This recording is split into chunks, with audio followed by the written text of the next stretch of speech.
Welcome बेक माय YouTube channel. Hello लोगोफोर, नोंथांमोननि गेजेराव आरोबाव मोनसे गोदान भिडिअनि आपडेट लानानै फैलायबाय। नैबे गोदान भिडिअनि फुल आपडेटखौ मिथिनो थाखाय बे भिडिअखौ जोबजासिम नायनो नांगोन, होनब्लासो मिथिगोन बे गोदान भिडिअखौ बबे चेनेलाव होदों। गोदानै फैदोंब्ला आंनि चेनेलखौ साबस्क्राइब खालामनानै गालांदो बेफोरबायदि गोदान भिडिअनि आपडेट मोनबाय थानो थाखाय।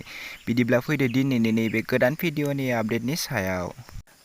दिनैनि नैबे गोदान भिडिअनि आपडेटनि टाइटेलानो जादों नोंनि मिनिस्लुनाय। लोगोफोर, नोंथांमोना सोरबाफोर नायखाबाय जानो हागौ, थेवबो आं आरोबाव खनसे आपडेट खालामनानै होफिनबाय।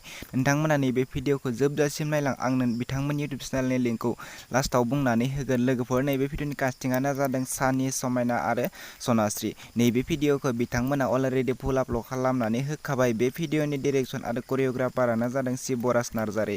नैबे भिडिअआ जोबोरैनो मोजां जादों। लोगोफोर, नोंथांमोना नायनो थाखाय बिथांमोननि इउटुब चेनेलाव थांनो नांगोन। बे भिडिअनि मेथाइखौ रोजाबदों शिबराज आरो अनसुलि। लोगोफोर, बे भिडिअनि प्रडिउसारानो जादों देरहासात बसुमतारी। नोंथांमोना नायनो थाखाय बिथांमोननि एक्स फेशन माल्टिमिडिया इउटुब चेनेलाव थांनो नांगोन। लोगोफोर, नोंथांमोना दासिम बिथांमोननि इउटुब चेनेलखौ साबस्क्राइब खालामाखै, अब्ला बिथांमोननि इउटुब चेनेलखौ साबस्क्राइब खालामनानै होदो बेफोरबायदि गोदान भिडिअनि आपडेट मोनबाय थानो थाखाय। लोगोफोर, बिदिब्ला दिनैनि नैबे गोदान भिडिअनि गुसुं आपडेटआ बेनोसै। आंनि चेनेलखौ दासिमबो साबस्क्राइब खालामाखै, अब्ला आंनि चेनेलखौबो साबस्क्राइब खालामनानै होदो बेफोरबायदि गोदान भिडिअनि आपडेट नोंथांमोना बयनिख्रुइबो सिगांसिन नायनो थाखाय।